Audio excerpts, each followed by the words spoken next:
तो नमस्कार दोस्तों, मेरा नाम रोहित शॉ है। करेंटली मैं आईआईटी दिल्ली के मैथमेटिक्स एंड कंप्यूटिंग ब्रांच का स्टूडेंट हूँ। और यार बहुत सारा मतलब मेरे को कमेंट्स आ रहा था कि भैया बहुत सारा सिलेबस बचा है, बहुत कम टाइम बचा है कवर करने को। आप मेरे को ये बताओ कि सिलेबस कैसे कवर करें बहुत कम टाइम में, और आपने कैसे किया था बिटवीन मेंस एंड एडवांस। मतलब कोई भी एस्पिरेंट है ना जेई को, उसको लगभग 28 से 30 दिन मिलता है, और उसी बीच उसको पूरा सिलेबस जो है रिवीजन करना पड़ता है। हर एक चैप्टर को देखना पड़ता है, वापस वन शॉट देखो अगर कोई चैप्टर वीक रह गया। और कोई भी बच्चा प्रिपेयर कर रहा है जिसकी प्रिपरेशन बहुत खराब है, मतलब ड्यू टू सम रीजंस, और वो चाहता है कि अपनी प्रिपरेशन वापस इंप्रूव करे, उसके पास बहुत बैकलॉग्स है, बहुत सारे लेक्चर्स वो पीछे है। तो कम टाइम में कैसे वो सिलेबस कर सकता है। पीडब्ल्यू के लेक्चर्स हो गया, या ऑनलाइन लेक्चर्स किसी भी बैच के हो गए, या कोई भी ऑनलाइन प्लेटफॉर्म से वो लेक्चर्स एफिशिएंटली कैसे ले सकते हैं। अब यहाँ से आगे बढ़ते हैं। सबसे पहली चीज, जब बिटवीन मेंस एंड एडवांस ना, और अभी भी बहुत बच्चों के ना बहुत सारे बैकलॉग्स है, बहुत सारे बैकलॉग्स क्रिएट हो चुके हैं। और बैकलॉग को ओवरकम करने का सबसे बेस्ट तरीका है कि भाई जो सिमिलर टॉपिक्स है ना उसको आप बैच कर लो। जब भी आप ऑनलाइन लेक्चर लेते हो आपको ये चीज़ फील होगी, और मैं खुद भी एक स्टूडेंट था, मैं आपको बेटर गाइड कर पाऊंगा इस पे कि एक चीज़ जो हमारे साथ होती है ना, कि जब भी हम लेक्चर लेते हैं तो हमारा ना जो कोई हार्ड टॉपिक आता है ना उसमें एक क्रंच आता है, एक मतलब क्या बोले, एक मतलब लगता है कि दीवार सी है, उसके बाद पढ़ने का मन नहीं करता। मन करता है कि यार वो हार्ड टॉपिक में अपन स्टक रहे और उसी चीज को 100% रिटेंशन कर पाए, क्योंकि उससे अगर क्वेश्चन आ गया तो उससे अच्छा कर पाए। ये आपके मन में भी आता होगा कि यार कोई चीज है, मतलब आपको मैं बता रहा हूँ, कोई रोटेशन का एक ऐसा टॉपिक ले लिया, हार्ड कोई टॉपिक ले लिया मैंने, जैसे कंजर्वेशन ऑफ मोमेंटम हो गया, या कोई ऐसा पार्ट जिसमें या जो डबल डिस्क वाला क्वेश्चन हो गया। उस क्वेश्चन को करने के बाद या उस कंसेप्ट को समझने के बाद ब्रेन ना थोड़ा पॉज लेना चाहता है, और आपने भी फील करी होगी जब लेक्चर्स वगैरह हो जाते हैं ना, चाहता है थोड़ा बहुत रिटेंशन रहे उसमें, और वो मूव फॉरवर्ड नहीं करना चाहता। इसको अवॉइड करने का सबसे जो बेस्ट तरीका है ना, कि जो भी आपके स्मॉल लेक्चर्स है ना उसको टुगेदर क्लटर करो। एग्जांपल भी मैंने लिया है, जैसे फ्रिक्शन के सब टॉपिक्स हो गया, इसको एक सीटिंग में लेने का ट्राई करो। जैसे गॉस लॉ हो गया या इलेक्ट्रोस्टैट्स हो गया, अगर आप पॉइंट का देख रहे हो तो लाइन का भी देख लो, डिस्क का भी देख लो कि कितना मतलब इलेक्ट्रिक फील्ड हो रहा है, एक ही बार में कवर कर लो।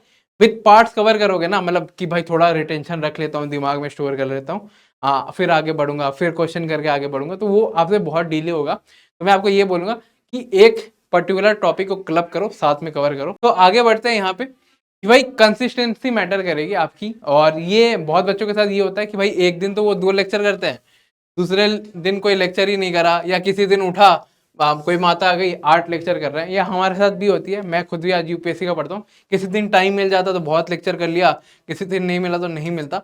तो इसका जो सर्टेन टेक्निक है, जो आज मैं यूपीएससी ऑनलाइन लेक्चर जब लेता हूँ फॉलो करता हूँ, एक 4 लेक्चर रूल है जो मैं आज भी फॉलो करता हूँ जब अभी करंटली यूपीएससी या ऑनलाइन पढ़ाई कर रहा हूँ। इसमें क्या है ना कि भाई कुछ भी हो जाए 4 लेक्चर दिन के करके ही सोने हैं, और इससे क्या होता है ना, एक कंसिस्टेंसी डेवलप होती है। ये कोई मैराथन नहीं है। एडवांस के पहले मैंने एक गलती करी थी, मैं ना मेरे अंदर ना जोश बहुत था, और मैं ना बहुत पढ़ता था, बहुत पढ़ता था। उससे क्या होता था, बहुत पढ़ने से किसी दिन ज़्यादा पढ़ लिया तो जो चीज़ें होती है ना धीरे धीरे धीरे धीरे भूलते जाते हो आप, और रिवीजन में भी दिक्कत होती है। तो ये चीज़ ना हो तो 4 लेक्चर रूल आप याद रखना। अब आगे बढ़ते हैं। अब सिलेबस को अगर जल्दी कवर करना है, अगर आपको बहुत ज़्यादा टाइम कम है, तो पहले आइडेंटिफाई करो उस सिलेबस को। अब उसको ब्रेक डाउन करो। जैसे कुछ कुछ चैप्टर हो गए, जैसे केमिकल काइनेटिक्स हो गया, या मतलब सरफेस केमिस्ट्री हो गया, या एनवायरमेंटल केमिस्ट्री हो गया, या मतलब आपको ऐसे ऐसे टॉपिक्स मिल गए जो जेई में थियोरिटिकल आते हैं। इसमें आपको डिवाइड किस बेसिस पे करना है मैं आपको बताता हूँ। आपको आइडेंटिफाई इस बेसिस पे करना है कि एक चैप्टर थियोरिटिकल चैप्टर है या क्वेश्चन ओरिएंटेड है। इस 2 पार्ट में आप डिवाइड करना पूरे जेई सिलेबस को। और जो थियोरिटिकल पोर्शन है ना, इसको आपको वन शॉट से आप प्रेफर कर सकते हो, आप इसे वन शॉट से कर सकते हो, क्योंकि यार इसमें न्यूमेरिकल वगैरह का उतना रोल नहीं है। बस आपको प्योर कंसेप्ट डेवलप करना है, जो आपके वन शॉट से भी हो जाएगा। लेकिन ये सारे जो क्वेश्चन है ना, मतलब जो क्वेश्चन ओरिएंटेड चैप्टर है, जैसे रोटेशन हो गया, इलेक्ट्रोस्टैट हो गया, रिजिड बॉडी का हो गया, कंजर्वेशन ऑफ मोमेंटम वाला हो गया, जिससे बहुत ज्यादा न्यूमेरिकल पूछा जाता है, काइनेमेटिक्स वगैरह, रेनमैन प्रॉब्लम वगैरह, जिसमें क्वेश्चन करवाए जाते हैं। तो उसको आप हमेशा ही बैच से प्रेफर कर रहे हैं, चाहे आप किसी भी कोचिंग में हो। इसको आपको कभी भी वन शॉट से नहीं देखना। मैंने आपको कुछ कुछ एग्जांपल अभी दे दिए। इससे क्या होगा कि जो आपकी अंडरस्टैंडिंग होगी ना क्वेश्चन की, बहुत सही रहेगी। और इसके साथ मैं आपको और एक चीज शेयर करना चाहता हूँ, जो मैंने एडवांस के पहले फॉलो करी थी, और जिससे बहुत ज्यादा मेरे को हेल्प मिली थी एडवांस में। क्योंकि एडवांस के पहले ना मेंस और एडवांस के बीच में, सेशन 2 के बीच में बस 28 दिन का आपको गैप मिलता है। तो ऐसा नहीं है कि 28 दिन में पूरा सिलेबस नहीं कर सकते या रिवीजन नहीं कर सकते। अगर आपको थोड़ी सी बेसिक नॉलेज है ना, आप बहुत अच्छे से कर सकते हो।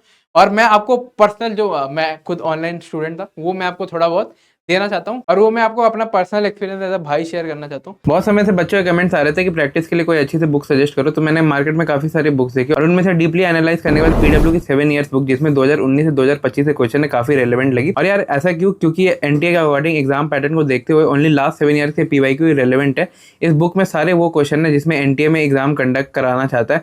15-20 साल के ओल्ड पीवाईक्यूज लगाने से ज्यादा फायदा नहीं होता, क्योंकि एनटीए को वो सारे टॉपिक्स इरेलेवेंट लगते हैं और हटा देते हैं वो सारे टॉपिक्स। और ये बुक कॉम्बो में भी अवेलेबल है, जिसका आपको वीडियो सॉल्यूशन में मिल जाएगा till 2025 all PYQs guiding you. और ये बहुत ज्यादा एसेंशियल है, इसमें आपको टाइम भी कम लगेगा और जो भी आप प्रैक्टिस कर सकते हो, इंप्रूवमेंट कर सकते हो, ये आपको सभी इस बुक में मिलेगी। इस बुक में आपको 143 शिफ्ट मिलेगी, chapter wise and topic wise breakdown, MCQ and numerical type question, and साथ ही साथ कंप्रिहेंसिव कवरेज मिलेगा हर एक टॉपिक का। और कुछ की फीचर है कि इसमें लेटेस्ट पीवाईक्यू प्रैक्टिस आपको मिलेगी ही मिलेगी। और इसकी जो सबसे की फीचर है ना, इसमें एररलेस आपको फ्री सॉल्यूशन मिलेगा और रेलेवेंट क्वेश्चन मिलेंगे, मतलब अननेसेसरी कोई क्वेश्चन नहीं होगी। और ये बुक आपको कॉम्बो में भी अवेलेबल है, ये आपको अमेजन फ्लिपकार्ट पे मिल जाएगी। मैं इसका लिंक डिस्क्रिप्शन में प्रोवाइड कर देता हूँ। अगर आप पीडब्ल्यू स्टोर से लेते हो तो आप मेरा कूपन कोड SHW150 यूज कर सकते हो फॉर मैक्सिमम ऑफ। आगे बढ़ते हैं।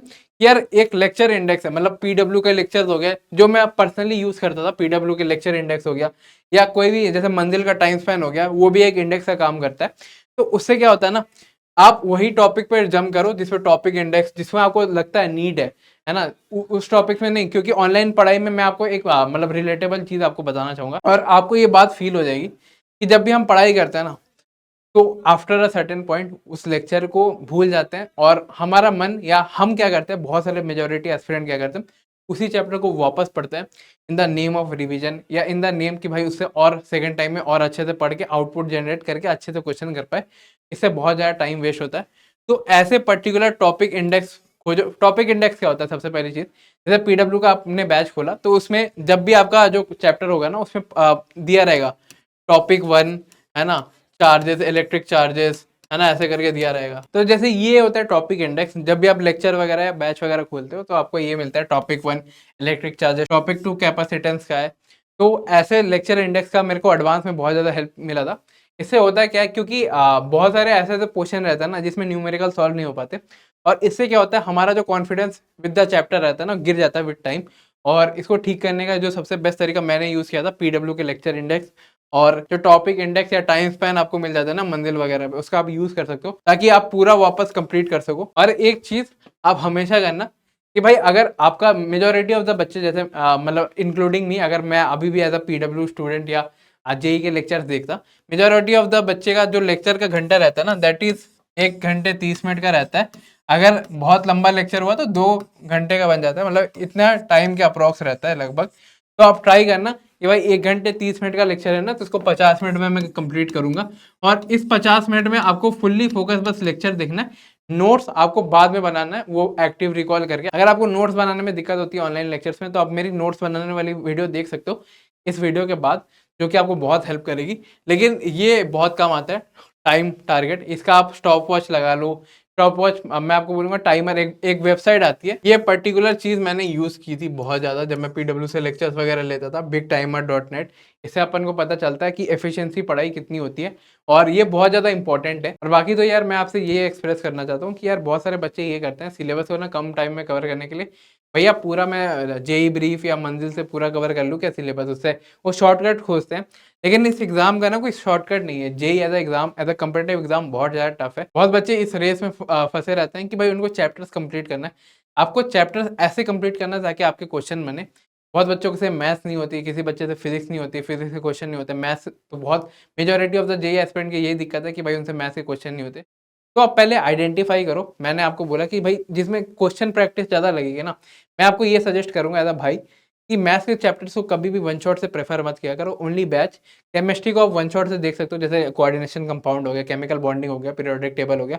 आप पूरा मतलब पूरा आईओसी वाला पार्ट आप वन शॉट से कवर कर सकते हो। ओसी आप 11th वाला पार्ट किसी डिटेल वन शॉट से कर सकते हो। लेकिन जो 12th वाला ओसी वाला पोर्शन है, जिसमें एल्डिहाइड कीटोन वगैरह आ गया, उसको आपको बैच से फॉलो करना है। कुछ कुछ ज़्यादा बड़ा भाई आपको मैं रिकमेंड करूंगा कि यार मतलब भटक मत जाना इस रेस में कि क्या आपका जो पर्पस है वो फुलफिल हो रहा है। आप टेस्ट दे के देखो, क्वेश्चन बन रहा है, क्वेश्चन करने में 1 घंटे का 2 घंटे नहीं लग जा रहा ना, एक एक क्वेश्चन, दो दो तीन तीन क्वेश्चन में एडवांस के क्वेश्चन आपसे बन रहे हैं कि मेंस के क्वेश्चन में ही फंसो। अपने आप से हार्ड हिटिंग क्वेश्चन पूछो। बाकी थक गया हूँ, सोने का मन कर रहा है। पसंद आए वीडियो तो लाइक करना। थैंक यू आप सभी को, बाय।